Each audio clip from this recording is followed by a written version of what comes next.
Good morning, everyone. This is Spartan News. I'm the Spartan. This is your Russian war losses report for June 26th, 2023, day 488 of Russia's embarrassing and illegal military operation, special military operation in Ukraine. So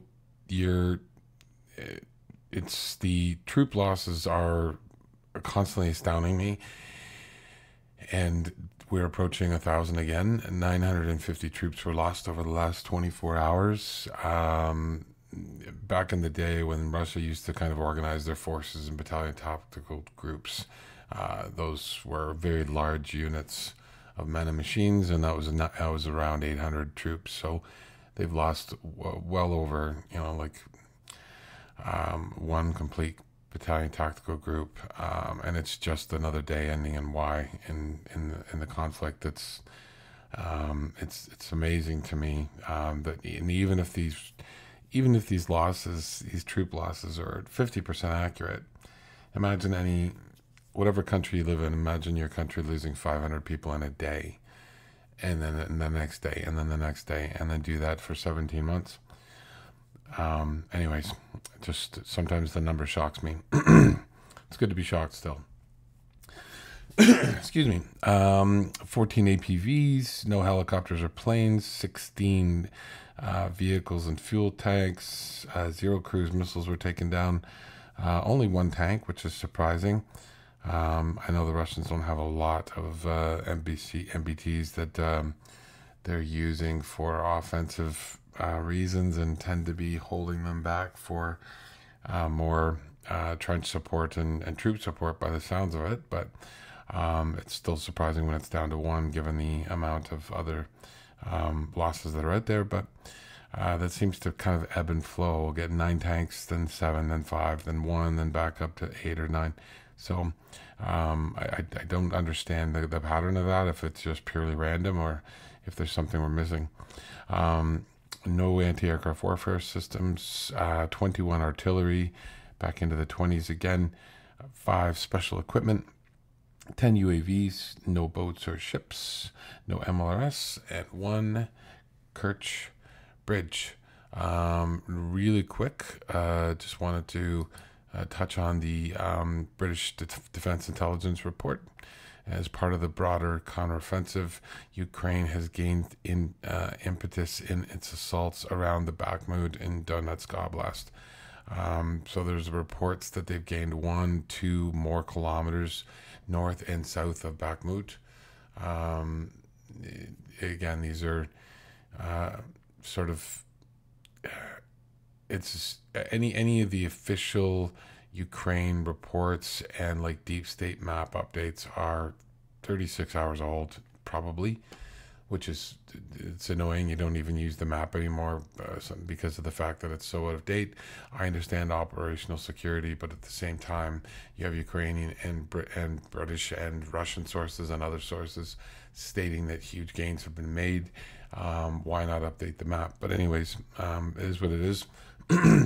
Trust that north and south of BAHKMUT, they are flanking that city hard, and there's a lot of success being realized. In a multi-brigade operation, Ukrainian forces have made progress both on the northern and southern flanks of the town. There has been little evidence that Russia maintains any significant ground forces operational level reserves, which could be used to reinforce against the multiple threats it is now facing in widely separated sectors from BAHKMUT to the eastern bank of the Dnieper River. So that kind of backs up the claims that were made, I'm going to say 2 to 3 weeks ago, that Ukraine had 75% of its reserves still in reserve, which is those 9 brigades that are basically missing, unseen as of now, which is exciting because it's the really good men, really fresh men, really good equipment, mainly Western equipment, most of it. I think 8 of the brigades are almost 100% Western equipment. And at the same time, the claims were that Russia had committed 90% of its overall forces, and only 10%, or roughly 10,000 or less troops remained in reserve, and the efficacy or the preparedness of those troops was in question. It's not like they were, 10,000 of their best and brightest and all fully equipped and ready to go. Basically, so Ukraine has, you're going to say 45,000 to 55,000 men sitting out of combat, waiting to be told where the breakthrough is happening, whereas Russia may have 10,000 or less troops that have probably rotated in and out a few times, and it's questionable whether or not they have much in the way of equipment, but they're going to be used to plug holes as opposed to take advantage of breakthroughs, because they're not breaking through anywhere. Last, and this is from Russian sources, but again backs up my constant mantra: watch the Dnipro, watch Kherson. More claims from Russian sources of Ukrainian gains on the Dnipro left bank. No official confirmation yet. The armed forces of Ukraine. This is from. Okay, I thought this was a Russian source, but I don't know who. Anyways, she's got Ukrainian colors in her bio. The armed forces of Ukraine have made additional landings in southern Kherson and significantly expanded their bridgehead on the left bank of the river. This is exactly what I said they're going to do. They're going to get special forces across in multiple places. They're going to push the Russians back. They're going to set up bridgeheads. They're going to expand those bridgeheads. And the wider and wider those bridgeheads are made, the more and more likely you're going to see light, medium, and then heavy equipment follow as they can get it across, and it becomes a self-fulfilling prophecy. You get across Humvees, and those Humvees push out and with 50 cows and that sort of thing, and give you like a 5-kilometer bridgehead, and then that makes you comfortable that you can get across like a Max Pro or MRAPs or that sort of thing. I'm making it up, and those then bring more troops, and the Humvees expand out, and the Max Pros, etc., expand out behind them or whatever. Now you're 10, 15 kilometers.